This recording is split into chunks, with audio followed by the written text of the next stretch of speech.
Hello everyone, कैसे हैं आप सब। एक बार पुनः से कोचिंग क्लासेस पर स्वागत है। सुपरफास्ट रिवीजन बच्चों, एक बार फिर से आप लोग नए क्वेश्चन के साथ हाजिर हैं और यहाँ पर मैं ऐसे क्वेश्चन कराऊंगा जो कि ऑब्जेक्टिव का भी बन सकता है, 2 नंबर में भी बन सकता है, तो थोड़ा सा रिवीजन करना बच्चों। तो चलिए शुरू करते हैं। यहाँ पर हम स्पेशल एमपी बोर्ड के लिए लाए हुए हैं। जैसे सबसे पहले आप लोगों को समझना है दिक् अनुपात। दिक् अनुपात कैसे निकालते हैं। जैसे हमारे पास 2 बिंदु दे के रखा है, दिक् अनुपात कैसे निकालते हैं। 2 बिंदु हमारे पास है, कोई भी बिंदु मान लीजिए P हमारे पास है 2, 3 और 5, ठीक है। और हमारे पास एक बिंदु है बच्चों Q, इसका मान है 5, 8 और 9। तो हमको दिक् अनुपात निकालना है। दिक् अनुपात का मतलब ये होता है, जैसे मान लीजिए यहाँ पर बच्चों आपका कहीं ना कहीं दिक् अनुपात ABC से भी रिप्रेजेंट कर सकते हैं। A बराबर तो हम करेंगे x2 माइनस x1, ठीक है। ऐसे ही B बराबर निकालेंगे बच्चों तो y2 माइनस y1। ऐसे हम C बराबर निकालेंगे तो z2 माइनस z1। यानी कुल मिलाकर A बराबर दिक् कैलकुलेट करेंगे तो 5 में 2 घटेगा तो 3 हो जाएगा, ठीक है। 8 में 3 घटेगा तो आपका B बराबर कितना आ जाएगा, 5 आ जाएगा। 9 में 5 घटेगा तो C बराबर आपका 4 आ जाएगा। तो ये आपका दिक् अनुपात है, मतलब 2 बिंदुओं के बीच जो दिक् अनुपात निकाला जाता है तो ये कंडीशन है।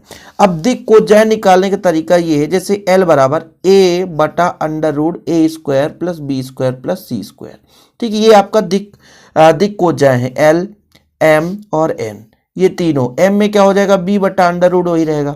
N में क्या रहेगा, C बटा अंडर रूट वही रहेगा। तीनों A square, B square plus C square. तो इस तरीके से हम क्या निकालते हैं बच्चों, दिक् कोज्याएं। दिक् कोज्याएं जैसे L बराबर होता है कास अल्फा, ठीक है, कास अल्फा। हमारा जो M बराबर होता है वो कास बीटा के बराबर होता है, और जो हमारा N बराबर होता है कास गामा के बराबर होता है। क्योंकि ये सारे थोड़ा बेसिक चीज़ें और ऐसे क्वेश्चन भी पूछ दिए जाते हैं। जैसे यहाँ पर देखिए हमारे पास 2 बिंदु है बच्चों, 2 बिंदु। यहाँ पर दिक् अनुपात कैसे निकालते हैं कि x2 minus x1, y2 minus y1, z2 minus z1, या आप कहो x1 माइनस x2 तो भी सही है। ऐसा नहीं है कि आप लोग x2 माइनस x1 ही करेंगे तभी सही है, वो आप अपने हिसाब से कर सकते हैं, ठीक है। चीज़ें क्लियर है। अब वहीं पे जब बात करते हैं कि इससे मान लीजिए यहाँ पर दिया है, देखो जरा कि x y z अक्षों के साथ क्रमशः 90 डिग्री, 60 डिग्री और क्या है आपका 30 डिग्री बना रहा है। मतलब यहाँ पर क्या क्या दिया बच्चों, अल्फा बराबर है 90 डिग्री, ठीक है, और फिर बीटा बराबर है आपका 60 डिग्री और गामा बराबर है 30 डिग्री, ये ऑलरेडी बताया है। तो बोला क्या है, दिक् कोसाइन ज्ञात कीजिए। दिक् कोसाइन मतलब आपका दिक् कोज्या, मतलब L बराबर आपका कास अल्फा होता है तो कास 90 का मान रख दो, ठीक है। M बराबर होता है कास बीटा, तो कास बीटा मतलब 60 डिग्री हो गया। N बराबर हो जाएगा कास गामा, तो यानी 30 डिग्री रख दो, तो कास 90 का मान 0 होता है बच्चों, और कास 60 का मान कितना हो जाता है आपका 1/2, और कास 30 का मान √3/2। तो इस तरीके से आपको यदि कोण दिया है और हमें कोज्या निकालना, दिक् कोज्या, तो L, M, N के फॉर्मेट से आप निकाल सकते हो, ठीक है। या कि दिक् अनुपात दिया बच्चों। दिक् अनुपात का मतलब होता है, दिक् अनुपात मैंने आपको बताया है, दिक् अनुपात मतलब A, B और C दिया है। अब ये जो दिक् अनुपात दिया है कितना दिया है, 2 माइनस 1 और 2 माइनस 1 और माइनस 2, यही दिया है ना। देखिए 2 माइनस 1 और माइनस 2 दे के रखा है। मतलब हमारे पास A बराबर 2 है, B बराबर माइनस 1 है, C बराबर माइनस 2। तो हमने आपको L बराबर बताया था कि A upon under root A square plus B square plus C square. मतलब बच्चों 2 बटा अंडर रूट 2 दूना 4, 1 1 का में 1, 2 दूना 4, मतलब 2 बटा आपका 3 आएगा, क्योंकि ये जोड़ेंगे तो आपका क्या हो जाएगा, 9 हो जाएगा। ऐसे हम आपसे M बराबर कहेंगे तो बोलोगे कि B बटा under root A square plus B square plus C square हो जाएगा सर। तो B का मान -1/3 ही आएगा, कोई दिक्कत ही नहीं है। इसी प्रकार आपका N बराबर तो C बटा under root A square plus B square plus C square, तो हमारा इसका मान है -2, तो -2/3। तो ये आपके दिक् कोज्या निकल कर आ जाए। तो दिक् कोज्या आसानी से निकाल सकते हो। अब 2 बिंदु दिया है बच्चों, 2 बिंदु है, तो इससे पहले आप दिक् अनुपात निकालो। दिक् अनुपात के बाद आप दिक् कोज्या निकाल सकते हो, जैसा मैंने आपको तरीका बताया। ये तरीका बता रहा हूं, ठीक है। जैसे यहां पर देखिए x, y और z अक्षों की दिक् कोज्याएं ज्ञात कीजिए। देखिए एक्स अक्ष पे वैसे भी ऑलरेडी आपका जो एक्स अक्ष स्वयं के साथ 0 डिग्री बनाएगा और जो बीटा होगा वो 90 डिग्री और गामा 90 डिग्री होगा, क्योंकि एक्स वाई जेड तीनों लंबवत होते हैं बच्चों, तीनों लंबवत होते हैं, लेकिन एक्स के साथ एक्स स्वयं 0 डिग्री बनाएगा और इसके साथ आपका 90 डिग्री वाई के साथ बनाएगा, यानी आपका अल्फा बराबर 0 डिग्री, बीटा बराबर आपका 90 डिग्री और गामा बराबर आपका 90 डिग्री होगा। तो अब एल बराबर क्या होता है कास अल्फा, और आपका एम बराबर क्या होता है कास बीटा, और एन बराबर क्या होता है कास गामा। इसमें अल्फा बीटा गामा का मान रख दो तो आपका मान निकल कर आ जाता है। ये तरीका होता है मान निकालने के लिए। फिर 11.1 में पूरा वही चीज दिया है जो मैंने आपको बताया ना बच्चों, वही पूरा प्रोसेस है। ठीक है, तो देखिए पूरा प्रश्नावली आपका 5 मिनट में रिवीजन हो गया। किससे नहीं बनेगा यार, किससे नहीं बनेगा, इतना आसान चीज किससे नहीं बनेगा। यदि इतना भी आसान नहीं बनना है तो फिर जिंदगी में कुछ नहीं बनने वाला। अब यहाँ पर ये जो दूसरा प्रश्नावली है, इन दोनों रेखाओं के बीच की जो न्यूनतम दूरी है, इसका ऑलरेडी मैंने वीडियोज आपको प्रोवाइड कर रखा है। ठीक है, ये दूरी निकालने का फॉर्मेट आपको प्रोवाइड कर रखा है, तो दूरी वाला आप लोग जरूर पढ़ लेना। दूरी वाला ये ऑलरेडी मैंने वीडियोज लेक्चर दिया है कि दूरी कैसे निकालते हैं बच्चों, तो दूरी आसानी से निकाल सकते हो। जैसे मैं एक यहाँ पर एग्जाम्पल बता देता हूँ, आसानी से बताऊंगा, कोई दिक्कत नहीं है।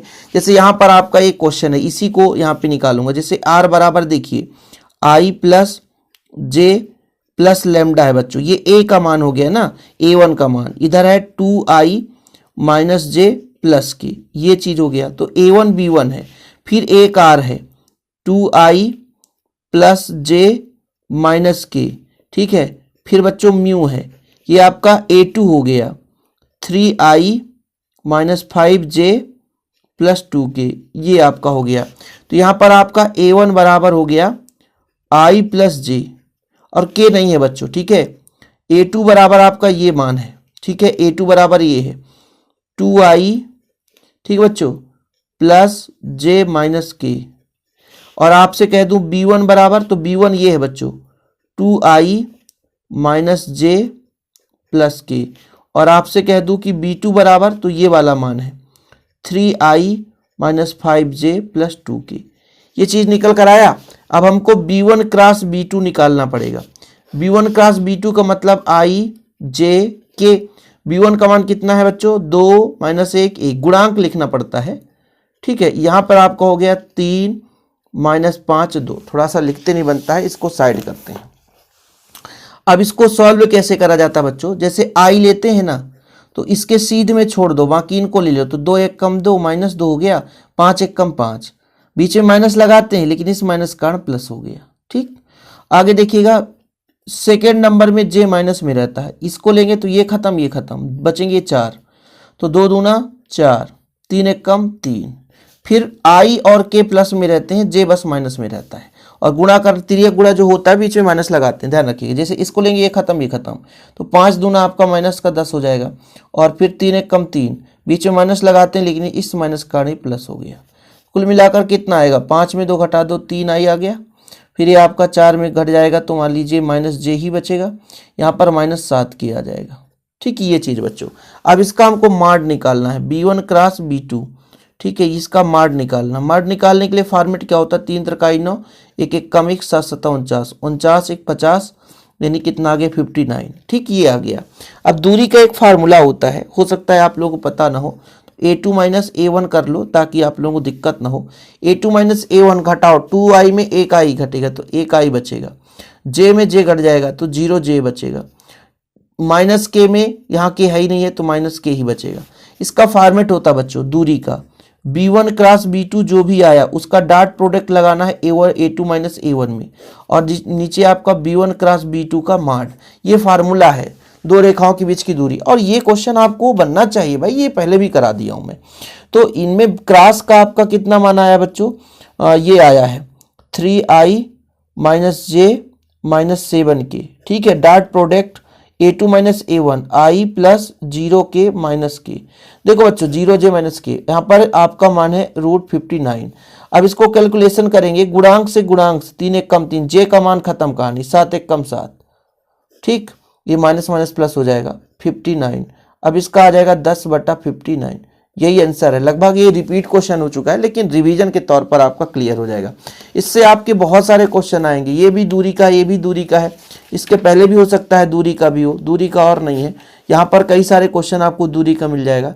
दूरी का क्वेश्चन पूछा जाता है, इसलिए मैं इसको करा दिया। एक चीज और है बच्चों, जैसे यहाँ पर ये जो क्वेश्चन है, कभी कभी यहाँ पर रेखा युग्मों के बीच का जो कोण निकालना है, तो यहाँ से जो होता है बच्चों, यहाँ पे वैल्यू आपका होता है a1 b1 c1 a2 b2 c2। a1 b1 c1 है, a2 b2 c2 है। इस तरीके से a1 b1 c1 a2 b2 c2 ये कंडीशन है। अब इसके लिए हमारा जो फार्मूला लगता है वो यहाँ पे दे के रखा है कि दोनों के बीच की न्यूनतम दूरी कैसे निकालेंगे। x2 minus x1 y2 minus y1 z2 minus z1 a1 b1 c1 a2 b2 c2। फिर नीचे आपका a1 b2 minus a2 b1 का square plus c1 a2 minus c2 a1 का square plus b1 c2 minus b2 c1 का square. ये तरीका है। अब आपको लगेगा कि सर ये कैसे होगा, थोड़ा सा कठिन लग रहा है ना। कठिन नहीं होता बच्चों। आप कहोगे सर x1 x2 कहाँ से मिलेगा, तो ये तरीका मैं आपको बताता हूँ कि जो आपका ये रेखा रहता है बच्चों, ये जो आपका रेखा है, तो ये आपका x1 है और यहाँ पे y1 है, ये आपका z1 है, ये आपका x2 है, y2 है, z2 है। ठीक है, ये तरीका होता है। अब आप लोगों को लगेगा कि बहुत कठिन है, तो मैं आपको तरीका बताता हूँ। पहले एक थोड़ा सा फॉर्मेट बता दूँ। फार्मूला यहाँ पर यदि आपसे याद हो जाएगा, दो रेखाओं के बीच इस प्रकार से रेखा हो, तो यहाँ पर बोला ये गया कि x2 माइनस x1, देखिएगा x2 minus x1 y2 minus y1 और z2 माइनस z1। अभी थोड़ा समझना ना, पहले a1 आएगा, फिर b1 आएगा, c1 आएगा, फिर a2 आएगा, b2 आएगा, c2 आएगा। ये तो सभी से बन जाएगा, इतना तो आसान है ना। चल भाई साइड में हो जाता, इतना तो सभी से बन जाएगा, इतना तो सभी से बन जाएगा। मेन रहता है बटे में, तो अंडर रूट लगा के देखिएगा बटे में होता क्या है।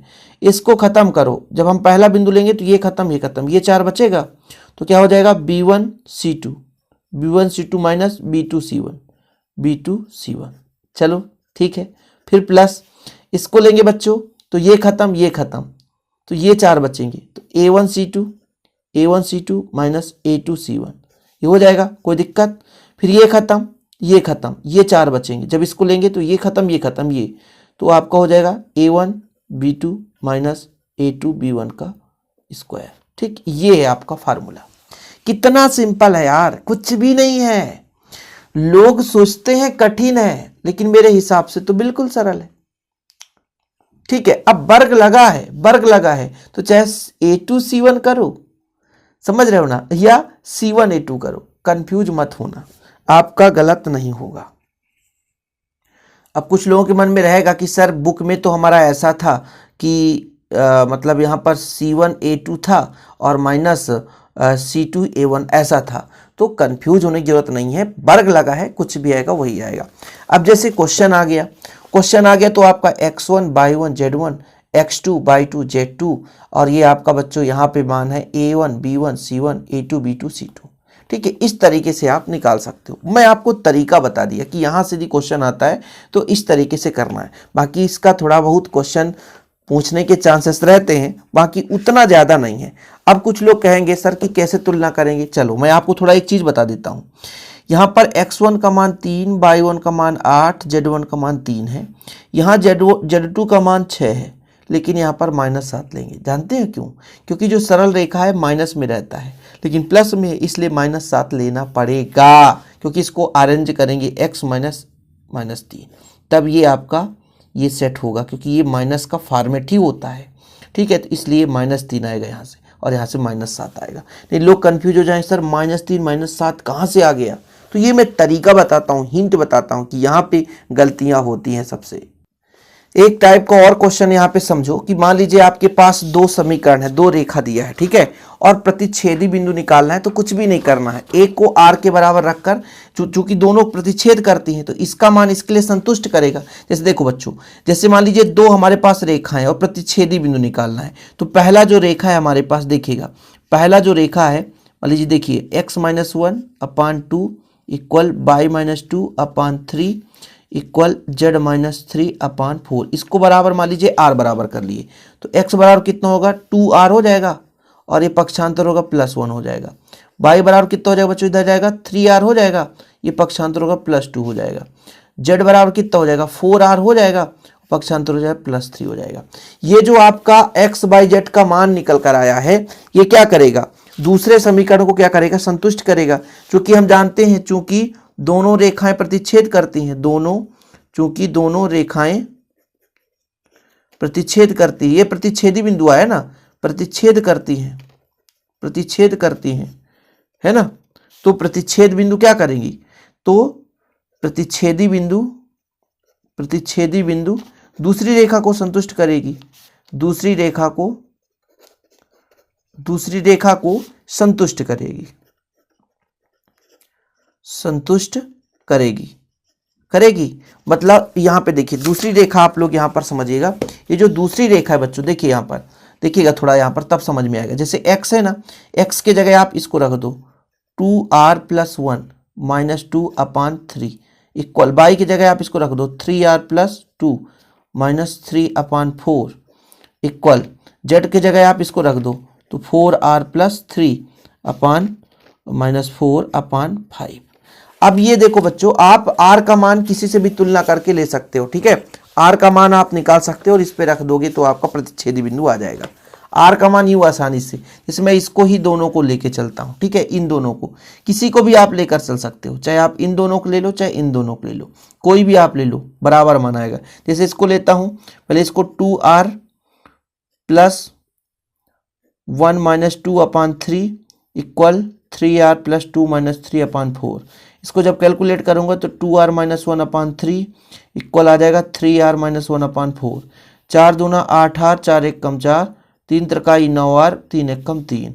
तो इधर आएगा बच्चों यह आपका -4, इधर +3 हो जाएगा 9r - 8r, ठीक है। तो r बराबर आपका -1 तो निकल कर आ रहा है।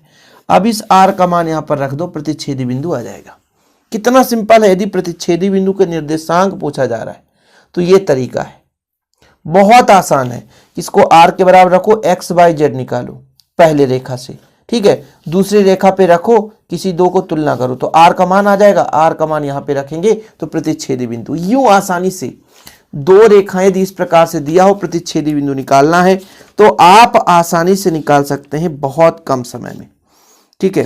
हालांकि बहुत लंबा चौड़ा कहानी है बच्चों, लेकिन फिर भी आप इतना तो कर ही सकते हैं। अब जैसे दो रेखाएं दी गई है, इसी तरीके से दो रेखाएं, मान लीजिए दो रेखाएं, इनके बीच कोण कैसे निकालते हैं, दो रेखा इसी प्रकार से है, ठीक है। तो इनके बीच कोण कैसे निकाला जाता है, जैसे मान लीजिए आपका x - x1/a1 है, ठीक है, y - y1/b1 है और z - z1/c1 है। और ऐसे ही मान लीजिए x - x2/a2 है ना, और y - y2/b2 है और z - z2/c2 है। इनके बीच a1 b1 c1 a2 b2 c2, यदि cos थीटा निकालना हो, इसका फार्मूला होता है a1 a2 + b1 b2 + c1 c2 √ a1 square + b1 square + c1 square. ऐसे ही बच्चों a2 square + b2 square + c2 square. इस तरीके से आप क्वेश्चन सॉल्व कर सकते हैं, जैसे कि ये क्वेश्चन दे रखा है। हमें मेन टास्क रहता है कि a1 b1 c1 a2 b2 c2 value put कर दो, आंसर आ जाएगा, ठीक है भाई। हमने a1 b1 c1 a2 b2 c2 है, कोण निकालना है, तो इस तरीके से आप कोण निकाल सकते हो। तो ये रहा बच्चों कुछ आज का रिवीजन क्लास। और अब इतने ज़्यादा सवाल हैं यार कि मैं सिर्फ मेथड ही समझा सकता हूँ कि कैसे आपको सॉल्व करना है, बाकी इतना लंबा चौड़ा है कि मान लीजिए सोचिए ही नहीं, ठीक है। तो हो सकता है आप लोगों को मन में दिक्कत हो, लेकिन ये मैं मानता हूँ कि आप अच्छे तरीके से समझ गए होंगे। एक क्वेश्चन 2020 का है, इसे मैं थोड़ा सा आपको समझा दूं, बाकी कोण और तो सब बन ही जाएगा। x बाई जेड अक्षों की दिक् खोज जाए। देखो सबसे पहले जब x अक्ष के लिए मैं अल्फा बीटा गामा की बात करता हूं, थोड़ा समझना, x अक्ष का x बाई जेड से कोण कितना बनेगा, x का x से 0 डिग्री, ठीक है, x का y से 90 डिग्री और इसका 90 डिग्री बनेगा। मतलब अल्फा बराबर 0 डिग्री, बीटा बराबर आपका 90 और गामा बराबर 90। मतलब L बराबर पूछे तो कास अल्फा, ठीक है, कास अल्फा, दिक कोसाइन मतलब दिक कोज्या निकाल रहे हैं। तो यहाँ पर जब आप 0 डिग्री रखोगे बच्चों, 0 डिग्री, तो यहाँ पर आपका आ जाएगा मान 1। ठीक है, आप भी एम बराबर निकालोगे कास बीटा, मतलब कास 90 रखोगे तो मान आ जाएगा 0 और ये 0 आ जाएगा। तो 1 0 0 आ गया, 1 0 0 आ गया। जब हम बाई का एक्स अक्ष के साथ तो 90 डिग्री, बाई का बाई के साथ 0 डिग्री, स्वयं के साथ 0 डिग्री रहता है, जेड के साथ 90, फिर वही कास अल्फा कास बीटा कास, यहाँ पर अल्फा 90 तो 0, बीटा 0 तो साइन कास 0 का मान 1, फिर कास गामा का मान 90 तो कास गामा का 90 का मान 0 हो जाता है। ऐसे जब जेड अक्ष की बात करेंगे बच्चों, जेड एक्स के साथ 90 डिग्री, बाई के साथ 90 डिग्री, लेकिन स्वयं के साथ 0 डिग्री बनाता है, इसलिए अल्फा बीटा कास बीटा कास गामा। एल बराबर होता है बच्चों कास अल्फा, है ना, एम बराबर होता है कास बीटा, ये आपने पहले भी पढ़ लिया, और एन बराबर होता है कास गामा। तो ये रिवीजन करने का तात्पर्य यही होता है कि हो सकता है आंकिक क्वेश्चन आ जाए, सॉरी आपका ऑब्जेक्टिव क्वेश्चन आ जाए, या कि मान लीजिए 2 नंबर में आ जाए, तो आपसे बनना चाहिए। तो फिलहाल आज काफ़ी इंपॉर्टेंट चीज़ें आप लोगों ने सीख लिया है, और भी आप लोगों को जो भी डिमांड रहेगा मैं आप लोगों के लिए कर ही रहा हूँ। भाई साहब आप भी मेहनत करते रहो, बाकी इतना लंबा चौड़ा सेशन है जिसे कम समय में हम नहीं कवर करा सकते हैं, लेकिन आप लोग थोड़ा सा मेहनत करते रहोगे तो क्लियर आपसे बन जाएगा। जैसे एक क्वेश्चन दिया है, रेखा एक्स बाई जेड के साथ 90 डिग्री 135 45 डिग्री कोण बनाती है, तो दिक कोसाइन ज्ञात करना। कितना सिंपल तरीके से दिक कोसाइन निकाल सकते हो।